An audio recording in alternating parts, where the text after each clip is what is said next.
21 मई 2026 जुमे का दिन यहाँ वाशिंगटन डीसी से सबसे अहम डेवलपमेंट अमेरिकी office of director of national intelligence की सरबराह तुलसी गबर्ट का इस्तीफा है। अमेरिका की 18 खुफिया एजेंसियां और उनके नीचे काम करने वाले झेली इदारे जवाबदेह होते हैं इस ऑफिस को। उसकी सरबराह का बीच जंग में जब अमेरिका का ईरान के साथ एक आर्जी ट्रूस चल रहा है, उस दौरान इस्तीफा बहुत मानीखेज है। ट्रंप इंतजामिया के अंदर बहुत बड़ा भौचाल है, जो इससे पहले भी देखने को मिलता रहा है कि बहुत से दीगर ऑफिस के रिप्रेजेंटेटिव्स, लीडर्स और जो हेड्स हैं वो भी इस्तीफा देते रहे हैं। इसकी वजह वाइड स्प्रेड अमरीकी इस ट्रंप इंतजामिया के अंदर बड़े पैमाने पर एक फैली हुई एक अदम इस्तेकाम की सूरत हाल है। बहुत से आला ओहदेदार सदर ट्रंप के कंडक्ट से मुत्तफिक नहीं है, या सदर ट्रंप उन्हें जो करने का कह रहे हैं वो प्रैक्टिकली मुमकिन नहीं है। ये उसी की ही एक एग्जाम्पल है। अगर ये तुलसी गबर्ट साहिबा जो है, उन्होंने अपने इस इस्तीफे की बुनियादी वजह अपने हस्बैंड के अचानक तशखीस होने वाले कैंसर को करार दिया, लेकिन अमेरिकी मीडिया और जो तुलसी गबर्ट का अपना ट्रैक रिकॉर्ड है वो बिल्कुल ऐसा नहीं है, वो टोटली डिफरेंट है। आपके सामने इस वीडियो में कुछ डिटेल्स रखने की कोशिश करेंगे। सबसे इंपॉर्टेंट चीज ये है कि 15 महीनों का इनका टेन्योर जो है, इसमें ये बहुत ज्यादा गैर फाल रही हैं। जो office of director of national intelligence का सरबराह होता है, वो वक्तन फवक्तन अमेरिकी सदर के साथ राब्ते में होता है। वो हर मौके पर अहम कैबिनेट ब्रीफिंग्स में, सिक्योरिटी असेसमेंट्स के अंदर और जो सिचुएशन रूम के अंदर होने वाली मीटिंग्स होती है उसमें मौजूद होता है। लेकिन तुलसी गबर्ट का मामला ऐसा नहीं रहा।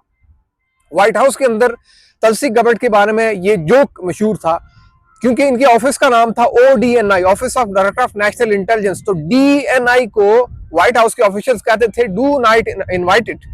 अब इसकी भी एक वजह है, तुलसी गबर्ट का सारा ही कंडक्ट सदर ट्रंप के लिए बहुत ज्यादा मतनाजा रहा, और उसकी बड़ी अहम वजह है। आपको मालूम होगा कि जब अमेरिका ने मई 2025 में ईरान की जोहरी तंसीबात के ऊपर स्ट्राइक्स की थी, तो उससे कोई 2 महीने पहले मार्च में यहाँ अमेरिकी सेनेट और हाउस में कुछ हियरिंग्स हुई थी, जहां पर इंटेलिजेंस और आर्म सर्विसेज कमेटीज के सामने तुलसी गबर्ट ने इंकशाफ किया था कि ईरान जोहरी हथियार नहीं बना रहा, और इंटेलिजेंस कम्युनिटी के पास कोई ऐसी असेसमेंट नहीं है कि जिससे मालूम हो सके कि ईरान कोई जोहरी हथियार बना रहा है। ये वो चीज थी जिसने सदर ट्रंप को बहुत ज्यादा पैनिक किया था। सदर ट्रंप ने इसको स्ट्रक डाउन किया था।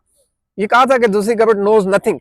उस वक्त सदर ट्रंप से बहुत ज्यादा सवाल हुए थे, क्योंकि उस वक्त ये खबरें थी कि सदर ट्रंप ईरान के ऊपर जोहरी तंसीबात के ऊपर स्ट्राइक्स करने जा रहे हैं। तो उन्हें अमेरिकी सहाफी सवाल पूछते थे कि आपका office of director of national intelligence तो ये कह रहा है कि ईरान जोहरी हथियार नहीं बना रहा, तो फिर आप ये क्या कर रहे हैं? तो उसके जवाब में सदर ट्रंप कहते थे कि तुलसी गबर्ट नोज नथिंग। अब ये बहुत इंटरेस्टिंग चीज है, जब इस मरतबा ईरान जंग शुरू हुई, और इस जंग के शुरू होने के तकरीबन कोई दूसरे हफ्ते में जब यहाँ सेनेट और हाउस की इंटेलिजेंस कमेटीज के अंदर तुलसी गबर्ट अपने FBI चीफ, CIA चीफ और दीगर लोगों के साथ मिलकर यहाँ टेस्टिमनीज के लिए आई, यहाँ उन्हें सख्त सवालात का सामना करना पड़ा, और उनकी जो पोजीशन उस वक्त थी उस पर बहुत ज्यादा डाउट हो रहा था व्हाइट हाउस के अंदर लोगों को, वाशिंगटन में, कि ये गालिब इम्कान है कि सदर ट्रंप इन्हें हटा देंगे, क्योंकि ये सही तरह से सदर ट्रंप को डिफेंड नहीं कर सकी है। ये एग्जैक्टली वो बात थी जो अमेरिकी महकमा इंसाफ की सरबराह पैम बॉन्डी, अमेरिकी होमलैंड सिक्योरिटी की सेक्रेटरी क्रिस्टी नोएम और अमेरिकी डिपार्टमेंट ऑफ लेबर की जो सरबराह है उनके इस्तीफों की कहानी है। यानी कि अमेरिकी ट्रंप इंतजामिया के अंदर हर वो ऑफिशियल जो सदर ट्रंप की पॉलिटिकल आइडियोलॉजी को और पॉलिटिकल इंप्लीमेंटेशन को एग्जीक्यूट नहीं कर सकता, उसको जाना होगा। वन वे और अदर सदर ट्रंप उसे ऑफिस में नहीं रखते। तो उस वक्त ये डिस्कशन हुई थी, यानी जब ईरान जंग का दूसरा हफ्ता था, जब अमेरिकी सेनेट और हाउस की हियरिंग्स में तुलसी गबर्ट जस्टिफाई कर रही थी, वो जवाब नहीं दे सकी थी कि ईरान जंग शुरू करने से पहले क्या उनसे पूछा गया। तो उस वक्त ये सवालात थे कि वो सही तरह से सदर ट्रंप की पॉलिसी डिफेंड नहीं कर सके, इनका अगला नंबर है। खैर, सदर ट्रंप ने उन हियरिंग्स के बाद उनके हक में बहुत सारे बयान दिए, बहुत सारे ट्वीट्स किए कि वो बहुत अच्छा काम कर रही है, वो उनसे बहुत ज्यादा मुतमईन है। लेकिन किसी भी पब्लिक मीटिंग में, सिचुएशन रूम में, नेशनल सिक्योरिटी मीटिंग में, कैबिनेट की मीटिंग में तुलसी गबर्ट का नजर आना बिल्कुल ही कम रहा है। तुलसी गबर्ट ने जो इस्तीफा सबमिट करवाया है उसका एक कोट ये है पैराग्राफ के, बदकिस्मती से मुझे अपना इस्तीफा जमा करवाना पड़ रहा है जो 30 जून 2026 से इफेक्टिव होगा। मेरे हस्बैंड अब्राहम जो है, उन्हें हाल ही में एक इंतहाई नापैद किस्म के जो बून कैंसर है उसकी तशखीस हुई है, और मैंने सदर ट्रंप को खत लिखा है, और इस वक्त मुझे पब्लिक सर्विस से पूरी तरह से जाना होगा। अब ये वो बात है जो कि तुलसी गबर्ट की है, लेकिन इस बारे में अमेरिकी अखबार क्या कहते हैं वो बहुत इंटरेस्टिंग है और उसमें एक चपकलिश करार दी जाती है। CIA के डायरेक्टर जॉन रेडक्लिफ सदर ट्रंप के इंतहाई पसंदीदा शख्स हैं, वो और तुलसी गबर्ट इनके दरमियान ओवरलैप रहा है। इन दोनों के दरमियान कभी भी लिजान नहीं रहा, अंडरस्टैंडिंग नहीं रही, चीजों में डिसएंगेजमेंट रही बहुत ज्यादा, जिसकी वजह से सदर Trump CIA director John Ratcliffe पर बहुत ज्यादा रिलाई करते रहे हैं। ये अब जो है ये खबरें सामने आ रही हैं और उसमें अब ये कहा जा रहा है तुलसी गबर्ट के हवाले से कि latest from some of the Trump cabinet officials जिन्हें रिजाइन करना पड़ा है। सदर ट्रंप ने पैम बोडी जो कि डिपार्टमेंट ऑफ जस्टिस की सरबराह थी उन्हें फायर किया, homeland security secretary Kristi L Noem को फायर किया और डिपार्टमेंट ऑफ लेबर की जो सेक्रेटरी है उन्हें मजबूर किया कि वो इस्तीफा दें, यानी कि सेक्रेटरी लोरी चेविस जी रेमर। इन सारी चीजों के साथ ये बहुत बड़ा क्वेश्चन है इस वक्त वाशिंगटन DC के अंदर कि सदर ट्रंप अपनी फीमेल कैबिनेट मेंबर्स को ही क्यों फायर कर रहे हैं। ये एक बहुत बड़ा क्वेश्चन है यहाँ पर। अब इस वक्त कहा यह जा रहा है कि तुलसी गबर्ट का इस्तीफा सिर्फ उनके हस्बैंड के कैंसर की तशखीस के साथ मुंसलिक नहीं है, बल्कि यहाँ मामला दूसरा भी है और वो मामला है एडमिनिस्ट्रेशन के अंदर उनकी एक्सेप्टेंस ना होना। तुलसी गबर्ट की एक्सेप्टेंस नहीं थी एडमिनिस्ट्रेशन के अंदर, उन्हें पसंद नहीं किया जा रहा था। उन्होंने बहुत सी ऐसी पोजीशंस ली जिनके बारे में सदर ट्रंप का ये ख्याल था कि ये डैमेजिंग है सदर ट्रंप के लिए। अगर सदर ट्रंप ने 21 मई यानी आज के रोज भी प्रेज किया कि तुलसी गबर्ट ने बहुत अच्छा काम किया और उन्होंने कहा कि she has done incredible job and he will miss her, लेकिन अब जो शख्स office of director of national intelligence में तुलसी गबर्ट का सेकंड एंड चीफ था, यानी कि जो deputy head of office of director of national intelligence था जिसका नाम है एरॉन लॉकस, वो फिलहाल acting director of office of director of national intelligence के तौर पर खिदमत सर अंजाम देगा। और इस शख्स की हिस्ट्री बड़ी इंटरेस्टिंग है जो क्लियरली बताती है कि वाकई में तुलसी गबर्ट जो कि 18 खुफिया एजेंसियों का जो जिम्मेदार महकमा उसकी सरबराह थी, उनकी अमेरिकी खुफिया एजेंसी CIA के सरबराह के साथ नहीं बन पा रही थी। और ये मामला सिर्फ यहाँ नहीं, ये बहुत सी और जगहों पर भी हुआ है। तुलसी गबर्ट जो कि इराक वार की वेटरन है, बहुत ज्यादा अपोजिशन करती रही है गैर मुल्की जंगों के हवाले से, और इससे पहले वो डेमोक्रेट भी रह चुकी हुई हैं। और ये कि अमेरिकी सदर ने हालिया जितनी भी मीटिंग्स की उनमें कहीं भी तुलसी गबर्ट मौजूद नहीं है, इवन ईरान जंग के दौरान। और आप ये भी देख रहे हैं कि इस जंग के दौरान तुलसी गबर्ट को इस्तीफा देना पड़ा है। तो अब इंपॉर्टेंट चीज क्या है जो इस वक्त बताई जा रही है कि तुलसी गबर्ट ने अपने पूरे टेन्योर में, जो कि office of director of national intelligence होता है, जो कि फॉरेन थ्रेट्स को भी इंटरसेप्ट करके ट्रांसलेट करके असेसमेंट बना के सदर ट्रंप को पेश करता है और इंटरनल चीजों को भी देखता है जाहिर है, लेकिन इन्हें प्राइमरी इन्हें फोकस रखा गया वो था सदर ट्रंप के अपने पॉलिटिकल पर्पसेस। जैसे आपको मालूम है कि जॉर्जिया इलेक्शन इंटरफेरेंस केस जो कि सदर ट्रंप जीत चुके हैं, अब उस केस के जीतने के बाद तुलसी गबर्ट को FBI चीफ समेत सदर ट्रंप ने अहकाम दिए थे कि आप वहां जाएं और बैलेट बॉक्सेस कलेक्ट करें कि 2020 में जो इलेक्शन में फ्रॉड हुआ मेरे साथ, वो वोट दोबारा गिने जाए, वो देखा जाए कि मेरे साथ क्या हुआ था। तो जॉर्जिया के अंदर वो जो सारा प्रोब था उसमें तुलसी गबर्ट खुद गई थी और FBI चीफ भी इनके साथ गए थे और इस बारे में इन्हें बहुत सख्त सुबकी का सामना करना पड़ा था। यहाँ इस कांग्रेस में इनसे बहुत ज्यादा सख्त सवाल हुए थे कि आपका काम तो फॉरेन थ्रेट्स को इंटरसेप्ट करना है, असेसमेंट्स बनाना है, आप ये किस तरफ चल पड़े हैं, आप मुल्क के अंदर पॉलिटिकल पर्पसेस के लिए सदर ट्रंप की हिदायत पर काम कर रहे हैं। That was quite shocking and interesting. दो ही बहुत अहम असाइनमेंट्स इन्होंने की हैं जो कि हाईली बिलीव्ड के वो that were political assignments from the Trump, और उसमें एक जॉर्जिया इलेक्शन इंटरफेरेंस केस था और दूसरा पोर्टोरिको में वो गई थी जिसमें कुछ ड्रग कार्टेल्स के हवाले से ट्रंप एडमिनिस्ट्रेशन कुछ कर रही थी। अब सदर ट्रंप के यहाँ इस वक्त बड़ी फ्रस्ट्रेशन थी एडमिनिस्ट्रेशन के अंदर कि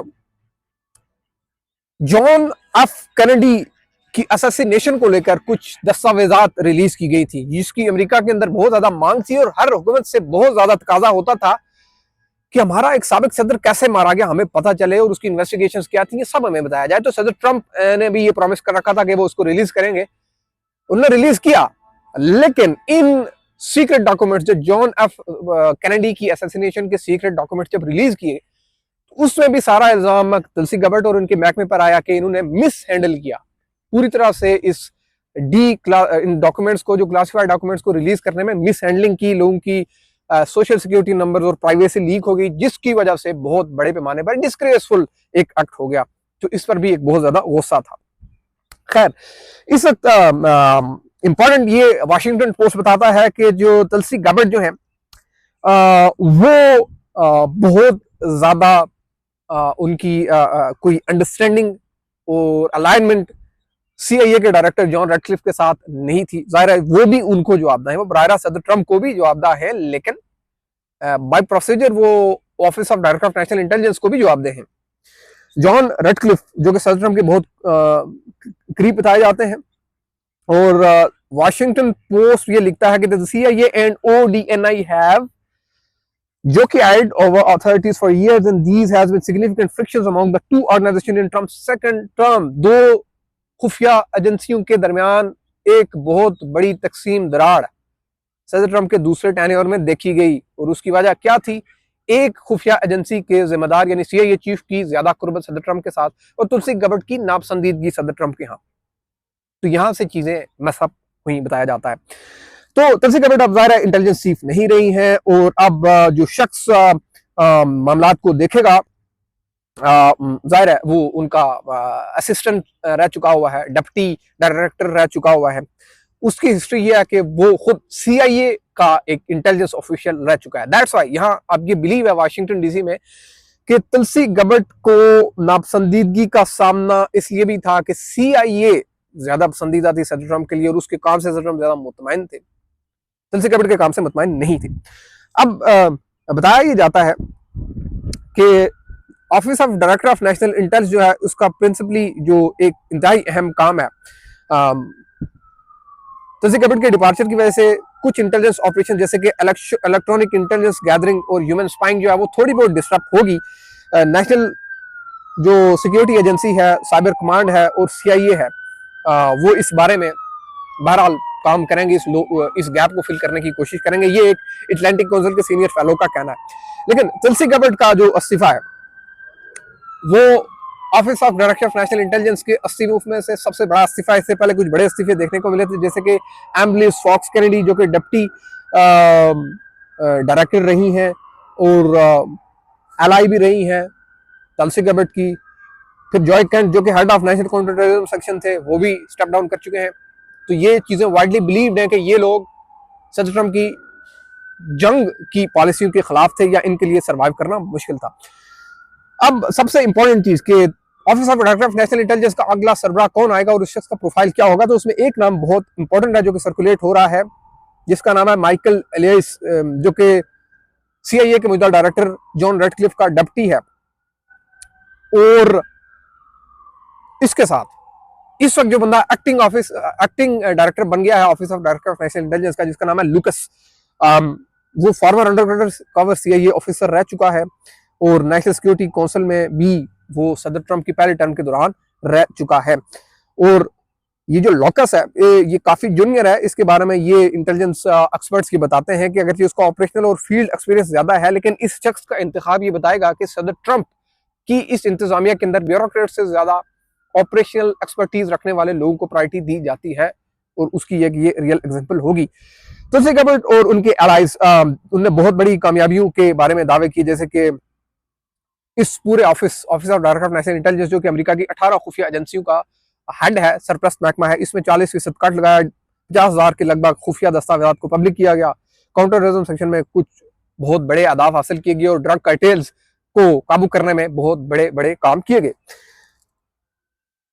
अब बहुत सी अहम चीजें तुलसी गैबर्ट की अपनी जो ट्रैक रिकॉर्ड बताता है कि वो बहुत ज्यादा क्रिटिकल रही हैं डीप स्टेट जो है उसके रोल के हवाले से, सिक्योरिटी प्रोफेशनल्स के हवाले से, जो कि सदर ट्रंप को अंडरमाइन करते रहे। यानी इससे पहले सदर ट्रंप के साथ जो 2011 में हुआ, सॉरी 2016 में हुआ, अच्छा 2016 में रशिया ने अमेरिकी इलेक्शंस को बहुत ज्यादा मुदाखलत के जैसे मुतासर करने की कोशिश की। ये अमेरिका में एक फाइंडिंग भी है, इस पर इंटेलिजेंस प्रोब्स भी हैं, ये इन कमेटियों में भी डिस्कस हो चुका हुआ है और इस पर बहुत बड़ी अंडरस्टैंडिंग भी मौजूद है। अब मार्च 2025 में एक बहुत इंटरेस्टिंग वाकया हुआ था, और वो क्या था, सॉरी जुलाई 2025 में तुलसी गैबर्ट को व्हाइट हाउस के अंदर भेजा गया था और उन्हें कहा गया था कि आप यहाँ पर एक ब्रीफिंग दी और उन्होंने एक ब्रीफिंग दी थी जिसमें उन्होंने साबिक अमेरिकी सदर बराक ओबामा पर इल्जाम आयद किया था कि 2016 की जो अमेरिकी इंतखाबात में रशियन इंटरफेरेंस थी वो बैक्ड बाई रशिया थी और उसमें ओबामा